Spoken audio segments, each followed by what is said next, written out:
Komisi Pemilihan Umum KPU RI menerima sebanyak 1.467 bakal pasangan calon kepala daerah mendaftarkan diri untuk mengikuti kontestasi pada Pilkada serentak 2024. Ketua Divisi Teknis KPU RI Idham Holik mengatakan, proses pendaftaran pasangan calon di rentang 27 hingga 29 Agustus atau selama 3 hari berjalan lancar.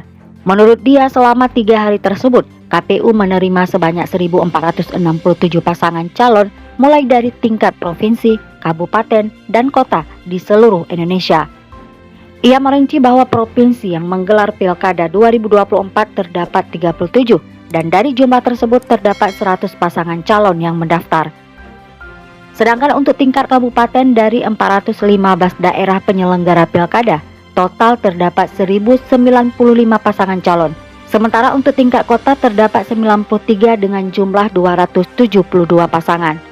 Sebelumnya KPU kembali mengingatkan para menteri dan kepala daerah petahana yang maju pada pemilihan kepala daerah tahun 2024 harus mengambil cuti dari sejak pendaftaran hingga masa kampanye. Selain menteri, bakal calon kepala daerah dari petahana atau kepala daerah sedang menjabat juga harus mengajukan cuti mulai pendaftaran hingga masa kampanye selama 60 hari. Hal ini sesuai dengan peraturan yang berlaku dan harus ditaati oleh semua kontestan pesta demokrasi 5 tahunan sesuai amanat undang-undang.